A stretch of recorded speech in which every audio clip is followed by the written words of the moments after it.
जय श्री कृष्ण, राधे राधे। नमस्कार दोस्तों, आपका अपने ब्रजनारी चैनल में स्वागत है। दोस्तों, आज मैं सुनाने जा रही हूँ आपको कमला एकादशी की व्रत कथा, जिसे पद्मिनी या पद्मा एकादशी भी कहते हैं। साथ ही जानेंगे कमला एकादशी कब है, इसकी पूजा विधि एवं पारण का समय। दोस्तों, हमारे सनातन धर्म में प्रत्येक वर्ष में 24 एकादशी तिथियाँ होती हैं, लेकिन जब अधिक मास या पुरुषोत्तम मास आता है तो इनकी संख्या बढ़कर 26 हो जाती है। अधिक मास में पड़ने वाली 2 एकादशी तिथि होती हैं। शुक्ल पक्ष में पड़ने वाली एकादशी तिथि को कमला एकादशी या पद्मिनी एकादशी कहते हैं और कृष्ण पक्ष में पड़ने वाली एकादशी को पद्मा एकादशी कहते हैं। आज बताने वाले हैं कमला एकादशी के बारे में। दोस्तों, इस एकादशी को पुरुषोत्तम एकादशी के नाम से भी जाना जाता है। इस एकादशी के व्रत को विष्णु पुराण में दुर्लभ एकादशी व्रत कहा है। ऐसा इसलिए है क्योंकि यह एकादशी 3 वर्ष में एक बार आती है। इस एकादशी व्रत से जुड़े सभी सामान्य नियमों का पालन किया जाता है।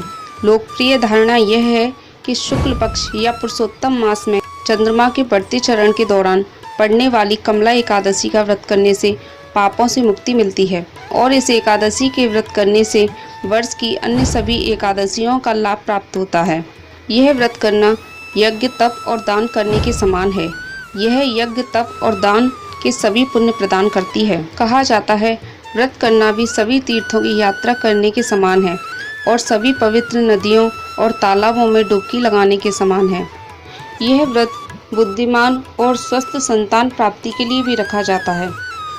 अधिक मास को पुरुषोत्तम मास भी कहते हैं। यह भगवान श्री कृष्ण को समर्पित है। अधिक मास पुरुषोत्तम मास की कमला एकादशी तिथि का आरंभ 28 जुलाई 2023 को दोपहर 2:52 पर हो जाएगा, जो कि 29 जुलाई 2023 शनिवार को दोपहर 1:06 पर एकादशी तिथि समाप्त हो जाएगी।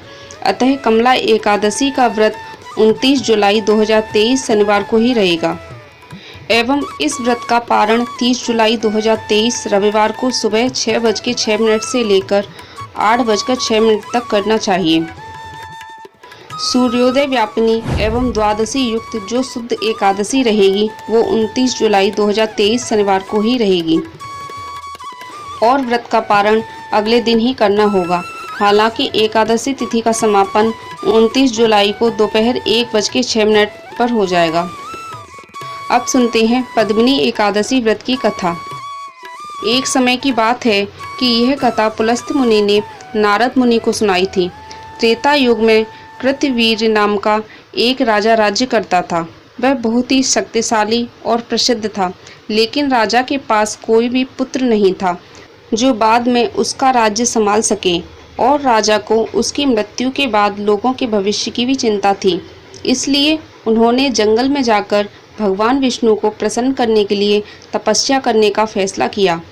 कृतवीर की पत्नी पद्मिनी को जब इस विषय में पता चला कि राजा वन में तप करने के लिए जा रहे हैं, तो उसने भी साथ जाने के लिए कहा। राजा रानी दोनों ऋषि अत्रि के पास पहुँचे और वहाँ एक आश्रम बनाकर रहकर तपस्या करने लगे, लेकिन वह भगवान विष्णु को प्रसन्न कर पाने में सक्षम नहीं रहे। उनकी पत्नी पद्मिनी काफ़ी चिंतित थी। वह अत्रि ऋषि की पत्नी अनुसुईया के पास सलाह लेने के लिए पहुंची और उन्हें सभी बात बताई। तो ऋषि अत्रि की पत्नी अनुसुईया ने सलाह दी कि वह अधिक मास में पड़ने वाली 2 एकादशियों का व्रत करें। इसके बाद कृतवीर और उसकी पत्नी पद्मिनी ने अधिक मास में पड़ने वाली 2 एकादशियों का व्रत किया।